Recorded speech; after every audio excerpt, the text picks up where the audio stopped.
Hello বন্ধুরা, তোমরা সব কেমন আছো? ভালো আছো, সুস্থ আছো? ভগবানের কাছে প্রার্থনা করি তোমরা ভালো থাকো, সুস্থ থাকো। আর আর আমি বড়দের প্রণাম জানাই আমার চ্যানেল পক্ষ থেকে। তোমরা প্লিজ প্লিজ যদি আমার ভিডিওটা ভালো লেগে থাকে একটা কমেন্ট, একটা লাইক, একটা শেয়ার, একটা সাবস্ক্রাইব করে দিও। পাশে থাকে বেল আইকনটি, এটা পাস করে না, সরি, পেস করে দিও। যখনই আমি ভিডিও ছাড়বো তোমাদের কাছে সঙ্গে সঙ্গে তোমরা পেয়ে যাবে, তোমাদের কোনো খোঁজাখুঁজি করতে হবে না। আর হ্যাঁ, কমেন্টটা করতে কেন বললাম, কমেন্টটা করতে বললাম এই জন্য, আমিও জানবো যে আমি ভিডিওটা করছি আমাকে কত দূর দূর থেকে আমার মা বোনেরা, দাদারা, দিদিরা, মাসিরা দেখবে বা দেখছে, আমিও জানতে পারবো। আমার তাহলে খুব ভালো লাগবে, আমারও আরও আগ্রহ হবে আরও বেশি বেশি করে ভিডিও ছাড়ার জন্য। আর যদি এর মধ্যে কোনো ভুল হয়ে থাকে প্লিজ ক্ষমা করে দেবে। আজকে ভিডিওটা আমি এখান থেকে শুরু করছি। এখন বাজে 3টে বাজতে যায়। আমাদের রান্না, চান, খাওয়া এখনও হয়নি, সব হয়ে গেছে। ছেলে স্নান করে পুজো করে নিয়েছে। সকালে 7টা থেকে পড়া ছিল, সে উঠতেই পারিনি, আমাদের লোডশেডিং হয়ে গেছে। কলকাতায় যে লোডশেডিং হয় আমি বুঝতেই পারি না কেন, যে আমি আছি এমন অন্য কোথাও না, যে ওদিকে কি বলে যে কেষ্টপুর, বাবুইহাটি, ওদিকে না, আমরা আছি বাগমারিতে, মানিকতলার পরেই বাগমারি। এখানে যে এত লোডশেডিং হয় আমরা বুঝতেই পারি না কেন হয়। কালকে চলে গেছে 12টার সময়, এসছে 1টা 26-এ। তারপর হয়, হ্যাঁ 1টা 26 হবে না, তারপরে ঘুমানো হলো, উঠতে পারিনি বলা ভুল, উঠলাম দেখলাম পুরো 7টা 35 বাজে, পুরো 7টা থেকে পড়া আধ ঘন্টা হয়ে গেছে। এক্ষুনি গেলেই স্যার চিল্লাবে, ওই জন্য ও আর গেল না। তা রান্না করেছি বলতে, পরশু দিনকে ওর বাবার সাথে আমার খুব একটু ঠুকুমুকি হয়েছে, এমনকি আমার মারতেও আসছিল, যেটা সত্যি কথা। আমার এখানে তাই হাতটা দিয়ে চুল ধরে টেনেছে, আমার এই জায়গাটা ব্যথা, এই জায়গাটা ব্যথা। আর টান করে দিয়েছিস, ইয়ার্কি করতে করতে গায়ে হাত দিয়ে কথা বলা আমার খুব বিরক্ত লাগে, গায়ে হাত দিয়ে কথা বললে। এসে এবার চুলটা ধরেছে, আমার এই জায়গাটা ব্যথা। আর পরশু দিনকে সন্ধ্যাবেলা তোমরা দেখছো হয়তো, দেখো বাথরুমে পড়ে গিয়ে চুরি টুরি পড়েছিলাম, সব ভেঙে গেছে। ধর মানা বাঁ হাতটা দেখা, আমার ডান হাত তো তুমি একটু, এই দেখো চুরি গেছে, পলা ছিল, পলাটাও দেখেছো। এখন আর যেতে পারিনি, একটা পলা কিনতেও পারিনি, আমার মুখ তো দেখাই যাচ্ছে না, কিনতে পারিনি। বেরোতে দেখি আজকে যদি বেরোই কিনবো। আর যেটা সোনার ছিল সে পাতটা দেখছি উঠে উঠে গেছে, মানে কোনো কিছু তো আটকালেই পুরো পাতটা খুলে পড়ে যাবে, ওই জন্য আর ওটা পরিনি। হাতটা এরম রেখেছি, হাতটা আমার নিজেরই খারাপ লাগছে। তারপর আবার রায়কে বলছি, এবার ভদ্রলোকেরা এরম পরে তো বল, এরমভাবে থাকে তো, শুধু একটা চুড়ি আর বাঁ হাতে নোয়া, কিচ্ছুই থাকে না ওদের, তাই তো বাঁ হাতে একটা নোয়া থাকে আর কিচ্ছু থাকে না। বল, বললাম তো, শুধু বাঁ হাতে একটা নোয়া থাকে আর হাতে কিচ্ছু থাকে না, কিছুই না। বেশ ভালো ওটা, খারাপ না, ওটা খুব ভালো। ভাঙারও চান্স থাকে না, নাকি ভাঙলে নাকি অমঙ্গল, ভাঙারও চান্স থাকে না। ভেঙে যাওয়া বলতে নেই, বেড়ে গেছে।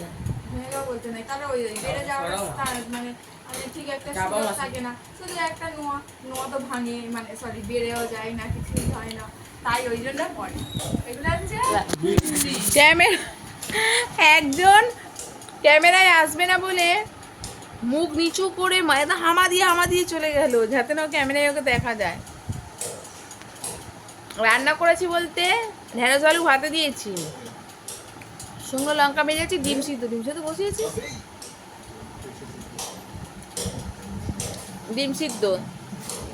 শুকনো লঙ্কা নেই, ভাবলাম এরা শুকনো লঙ্কা দিয়ে মাখাবো, আমার খুব ভালো লাগে শুকনো লঙ্কার যে ফ্লেভারটা, ভাজলে কার ভালো লাগে জানি না, তোমরা কমেন্টে জানিও তোমাদের যদি ভালো লেগে থাকে। একটু ধরো বেরোলো কিনা, তাই তো ও যে গেলে ক্যামেরার কাছে আসতে চায় না, ফোন ভিডিও করতেই দেবে না, অত বড় ছেলে হয়ে গেছে, ক্যামেরার কাছে আসবে না। নিজে কিন্তু যখন করবে তখন নিজের মুখটা দেখাবে, অন্য কেউ করলে মুখও দেখাবে না, হাত পাও দেখাবে না, চিল্লাবে, উল্টোপাল্টা বলবে। তাই বলছি এক ঘা মারবো, এমন মারতে আবার আমি ভিডিওটা বানিয়ে নেবো, ঘুমিয়ে থাকবে, অজ্ঞান হয়ে পড়ে যাবে।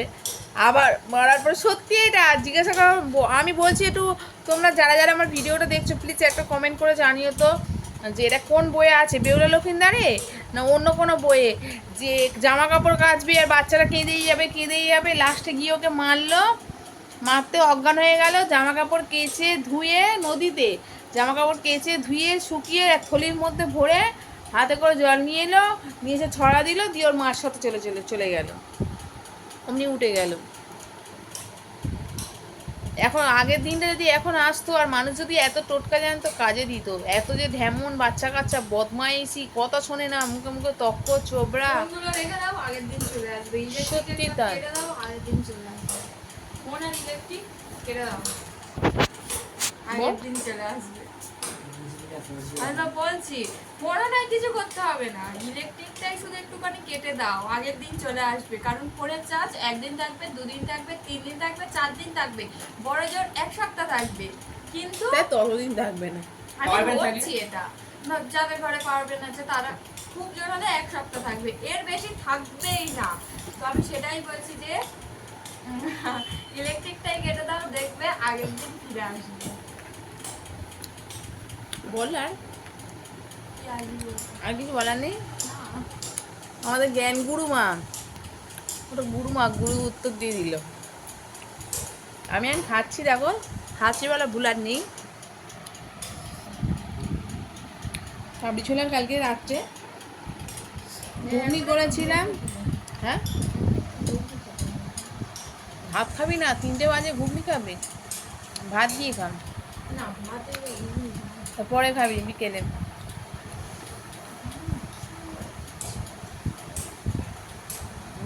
করেছিলাম আর ময়দা মাখাবো বলে তবে না, পড়ে গিয়ে না গা পাগুলো খুব ব্যথা। আর কালকে এত ব্যথা, এত যন্ত্রণা করছে। তারপরে ওরম দুবার একবার মেরেওছে আমার, সেগুলো এখন এই চুলে আমার এগুলো সব ব্যথা। আমি মাথায় চিরুনি ঠেকাতে পারছিলাম না, হাত দিতে পারছিলাম না। মেরেছে আমার বর, মেরেছি আর কি করতে করতে গায়ে হাত দিচ্ছে, যে আমি দিয়েছি, পড়াশ করে আমাকে ছড়িয়ে দিল। মাথাটা গরম হয়ে গেছে, আমিও দিয়েছি। তুমি 10 বার দেবে, আমি একবার দিলে তখন দোষ। তুমি আমার গায়ে হাত দেবে না, আমি তোমার গায়ে হাত দেবো না। মারধর করতো আগে, প্রায় মারধর করতো। ঝগড়াঝাটি হলে ধরে মারবে, উল্টো পাল্টা বলবে, ফোন করে মাকে বলবে। আমার শাশুড়িও সঙ্গে থাকতো, আমার শাশুড়িও করতো। আর এখানে আসার পর থেকে একদম একদম মানে একদমই কমে গেছিলো, একদমই, যেটা সত্যি কথা। এই ভাড়া ঘরে আসার পর থেকে, মানে আমার শাশুড়ি দূরে আসার পর থেকে, যে শাশুড়ির থেকে দূরে থাকার পর থেকে একদম কমে গেছিলো। আবার আমি পরশু দিনকে দেখলাম ও একটা কিনে নিয়ে এসছে বিয়ার মানে ওটা কি ব্লু হেভেনে না কি এরম একটা হবে জানি না, ওখানে বসে বসে খাচ্ছে। আমি বলার মধ্যে বলেছি, হ্যাঁ গো, রায়ের বইটা কিনে দিচ্ছ না, তুমি এগুলো নিয়ে আসছো, আর রায়ের বইটার বেলা আনতে পারছো না? তোমার এর থেকে তো দাম কম, এর থেকে দামটা কম, তুমি আনতে পারছো না? সে বরের বাচ্চাটা এখানে আছে, তাকে এখানে এনে ভর্তি করেছো, বারবার তোমাকে জিজ্ঞাসা করা হলো, তুমি ওকে টানতে পারবে তো? পারবে তো? কোনো সাড়া দিলে না। বলেছি বলতে মাথা গরম হয়ে গেল। আর তার 2 দিন একদিন না আমি ফোনটা কদিন পর হাতে দিতেই চাইছিল না, আমি বুঝতে পারিনি কেন এখন ফোন দিতেই চাই না, ওর ফোনটা দিতেই চাই না। এবার ফোনটা ঘাঁটতে আমি নিলেই আগে হোয়াটসঅ্যাপটা চেক করি, ছেলে স্কুল থেকে কি পাঠায় না পাঠায়। ফোন নেট অন করা বলা ভুল, ওই ওয়াইফাই থেকে কানেক্ট করছি। দেখো পাখাটা মানে গার্ড হয়ে আছে, আমার ওয়াইফাই আছে, ওয়াইফাই থেকে কানেক্ট করেছি। করতেই দেখলাম ও ম্যাচেসগুলো সমানেই এসে যাচ্ছে পট পট করে। ম্যাচেস বলা ভুল, ভয়েস রেকর্ড আর লটারি টিকিটের ছবি, তাই তো এসেই যাচ্ছে। ওরম আগে প্রায় কাঁপতো, 2বার একবার ঝগড়াঝাটি হয়েছে, ওরম গায়ে হাত দিত, ওরম বলতো। আমার শাশুড়ি পর্যন্ত রেগে যেত, মুখ করতো, তুই ক টাকা পাস, কী করিস তুই, দরকার এই করে বেড়াচ্ছিস, সেই করে বেড়াচ্ছিস, উনিও গজগজ করতো। এবার দেখছি যে কথা শুনছে না, আমি হয়তো করতো কি যা লুকিয়ে টুকিয়ে কি বলতে পারছি না, কিন্তু এবার ফের এদানি দেখছি প্রায় ওরা মেসেজ পাঠিয়েছে। আবার সেদিন দেখছি যে ভয়েস পাঠিয়েছে। ভয়েসটা পাঠাতে আমি শুনে আমি রায়কে শোনালাম, রায় শোন, দেখ শোন, বলতে ভালো করে শুনলাম, শুনে বললো কি টাকাটা পাঠিয়ে দাও, তাই তো, এটাই তো, দেখে নাও, নিয়ে টাকাটা পাঠিয়ে দাও। এইগুলো পাঠালাম, এগুলো দেখো, তুমি এর মধ্যে কোনটা নেবে আর টাকাটা পাঠিয়ে দাও। তুমি 170 টাকা না 270 টাকা, আমি একটা কী বললো, খুব স্পিডে কথাটা বললো, বুঝতে পারলাম না। অনেকবার তো শোনার চেষ্টা করলাম, শুনে যে এটা কি, এটা কি, এটা কি, কি তোমার এই স্বভাব খারাপ, তোমার এই অভ্যেস খারাপ, ফোন হাতে পেলেই শুধু এগুলো নেই। আমি এগুলো করেছি, আমি এগুলো করেছি। দেখো আমি তো ছেলের ব্যাগ করে হোয়াটসঅ্যাপটা পড়াগুলো চেক করছিলাম স্কুল থেকে। দেখো আমি কি ওর অ্যাকাউন্টে গেছি, ছেলেদের চেক করতে করতে আসতেই আমি এই ভয়েসটা শুনলাম, আসতেই এই ভয়েসটা আমি শুনলাম। দেখো হাত থেকে ফোনটা নিয়ে নিল, নিতেই আমি তখন বলেছি যে তুমি এরকম করে বেড়াচ্ছ, ওর পড়াশোনাগুলো দিচ্ছ, বইগুলো দিচ্ছ না। ওর তো সেপ্টেম্বর জানুয়ারিতে ভর্তি হলে, সরি জুলাইয়ে ভর্তি হলি। 6 মাস এমনিতে লাগে। এরা এরা করেছে কি, এরা 6 মাস টাইম দেয়, কিন্তু সেমিস্টারের পরীক্ষা তো 6 মাস টাইম দেয়, কিন্তু 6 মাস আমাদেরকে এই টাইমটা করলো না। এর পরের সেমিস্টার থেকে 6 মাস হবে বলে নচ্চর হবে না, কিন্তু এখন থেকে বলছে 4 মাসের মাথায় পরীক্ষা নেবে। এটা কি ঠিক?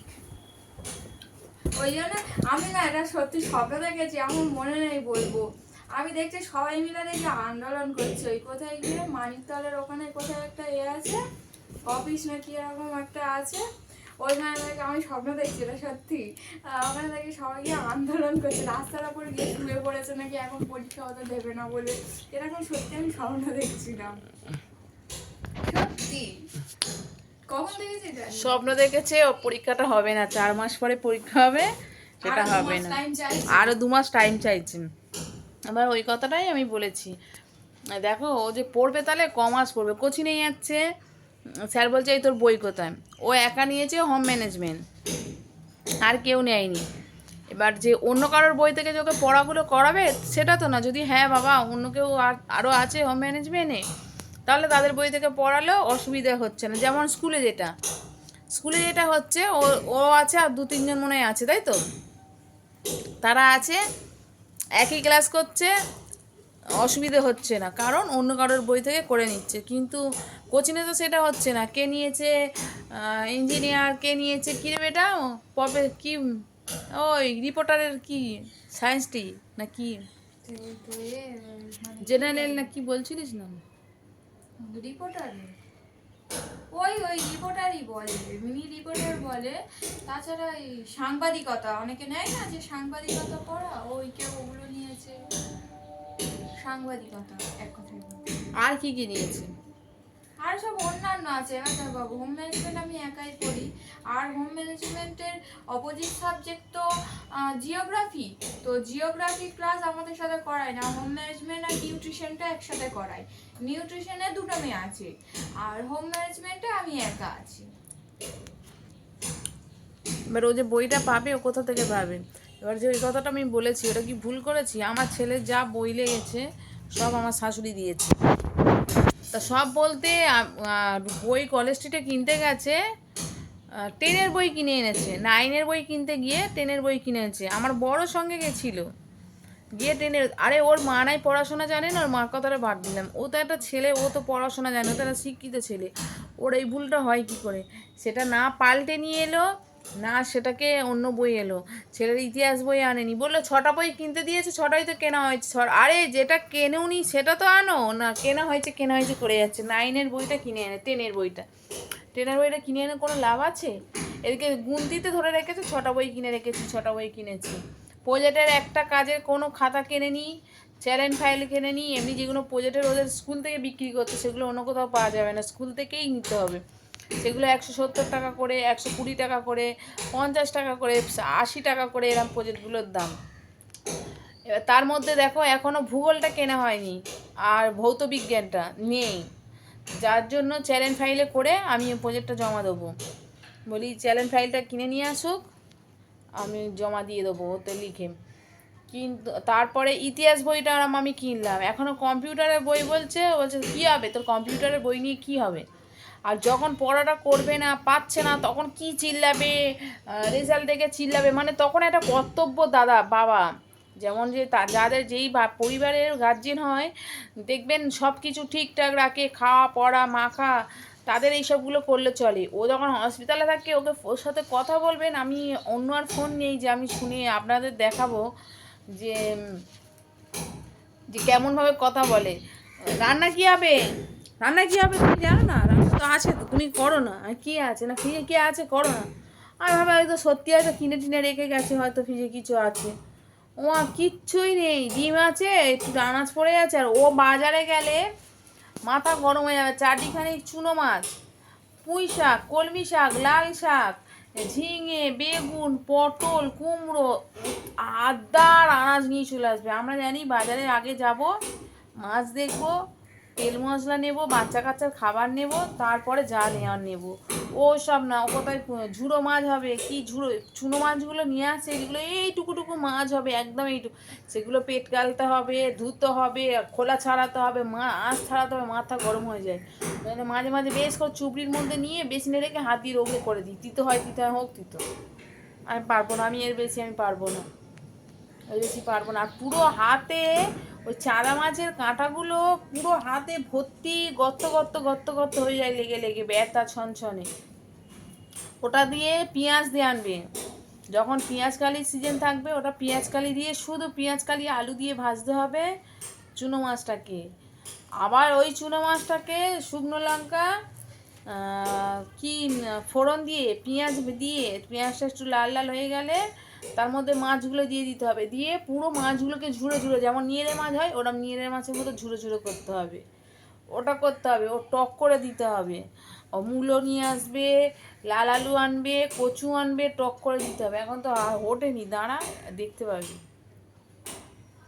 উল্টো উল্টো খাবার, মানে মাথা গরম হয়ে যাবে। ওইসবগুলো ওদের সকালে উঠে টিফিন করে ওদের ভাত করে খাইয়ে রেডি করে নিয়ে যাওয়া, তবু তো এখন এই কদিন ওদের একাই ছেড়ে দিচ্ছি।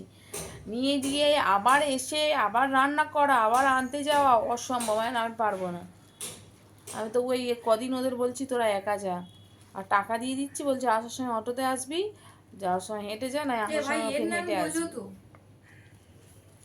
আনাড়ি কনাড়ি কাজ, এখনো পর্যন্ত 17 বছর বিয়ে হয়েছে, এখনো গায়ে হাত দেবে, এখনো গায়ে হাত দেবে। ওই জন্য আগেতে সত্যি কথা আমি কোনো কথাবার্তা বলিনি। আর সব থেকে বড় ভুল হয়ে একটা কাজ করতে যাচ্ছিলাম, সেটা সোমরাও শুনলে হয়তো আমাকে বকবে। আমি এত মাথা গরম হয়ে গেছে আমার জীবনে, কোনো দিন আমার এরম এত আমি মাথা গরম করিনি।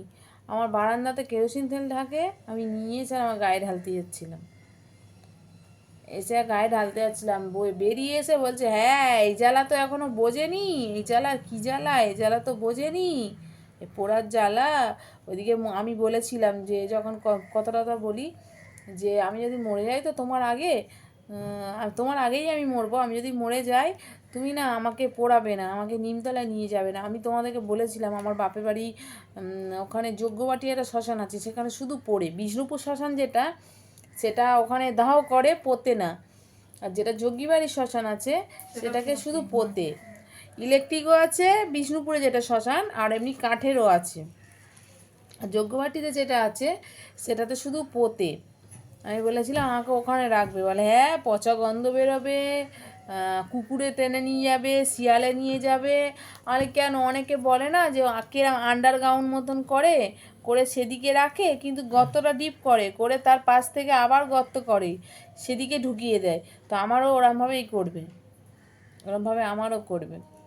সে পরে দেখা যাবে, এখন দেখা যাবে কারণ সেদিনকে তেলের ড্রামটা আমার হাত থেকে নিয়ে আমাকে বলছে হ্যাঁ এখনও তো বোঝেনি জ্বালাটা, যে কী কষ্ট বুঝবে এখন, বলে হাতে কেড়ে নিল, নিয়ে এদিকে যে মরেছে, মরলে আমি পুঁতবে, আর সে আবার গায়ে কেরোসিন তেল ঢালতে যাচ্ছে। মানে এতটা রেগে গেছি, এতটা বাড়াবাড়ি, সব আগেতে ছুঁড়ে ফেলে দিয়েছিলাম, এগুলো কিচ্ছু রাখিনি। আমি কোনো দিন এত ঝগড়া হয়েছে, আমি জিনিসপত্র ক্ষয়ক্ষতি করি না, নষ্ট করি না, কিন্তু পরশুদিন আমি আর আমার নিজের মধ্যেই থাকতে পারিনি, যার জন্য গায়ে আমার এত ব্যথা, আমি উঠতেই পারিনি, আমি বিছানা ছেড়ে উঠতে পারিনি। কালকে আমি রাত্রে শোয়ার সময় দেখো টেবিলে রয়েছে সেই প্যারাসিটামল খেয়ে আমি শুয়েছি, আমি জুম করতে পারছি না, আমার হাতটাই ঘুগনি খাচ্ছিলাম বলে। আর এই যত জিনিস ছিল দেখো সব ফাঁকা, এই নিচে পড়ে আছে, নিচে পড়ে দেখো, মানা জুম করতে পারবি, দেখা না। আর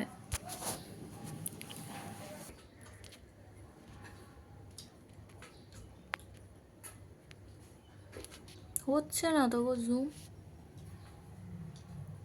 কাছ থেকে দিয়েছে, কাছ থেকে দেখাচ্ছি।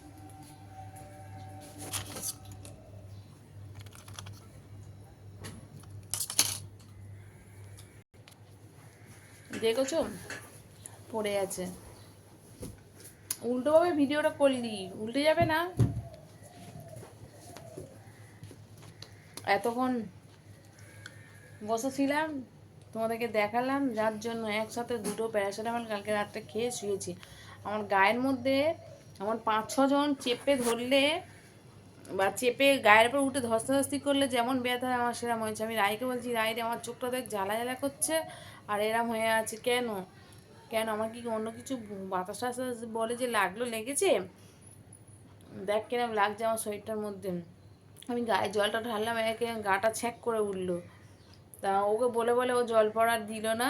তো সেটা আমি খেলাম, খেয়ে রাত্রে 2খানা প্যারাসিটামল খেয়ে শুয়েছি। সে সারা রাত ঘুম আসছে না, কি অস্বস্তি লাগছে। আর তারপর তো লোডশেডিং ছিল না, আসার পরেও সেম। কানে হেডফোন দিয়ে ওই মাদুরটা পেতে নিয়েছে, শুয়ে ঘুমাচ্ছিল ওখানে। আমি এখানে ছেলে রায়, আমরা এখানে শুয়েছিলাম। ওরম ছটপট করছি, মানে এত অস্বস্তি লাগছে। এই স্ট্যান্ড পাখাটা ওখানে ছিল, পাখাটা ওখানেই চালাই আমরা। ওখান থেকে এখানে নিয়ে এসে ওই প্লাগে দিয়ে চালিয়েছি, নিজে শুয়ে আছে, তবু দেখলেও না, কোনো সাড়াও করলো না। কি হলো? Selfie stick. ঠিক আছে, 3:10 হয়ে গেছে, 15 হতে যায়। অনেক বক বক করলাম। প্লিজ দয়া করে আমার চ্যানেলটাকে সাবস্ক্রাইব করে দিও, কমেন্ট করে দিও, শেয়ার করো, লাইক করো, পাশে থাকা বেল আইকনটা প্রেস করে দিও। কে কোথা থেকে দেখছো আমার ভিডিওটা, আমাকে কারা কারা পছন্দ করছো, ভালোবাসছো, প্লিজ একটা কমেন্ট করে জানিও। আমিও তো জানবো যে হ্যাঁ, আমার এই কষ্টটা শোনার জন্য, কষ্টটা দেখার জন্য কেউ হয়তো এসে আমার পাশে দাঁড়িয়েছে, আমার কষ্টটাকে ভাগ করে নিচ্ছে। একটু প্লিজ কমেন্ট করে জানিও। একটা লাইক, একটা কমেন্ট, একটা সাবস্ক্রাইব করুন। রাখছি।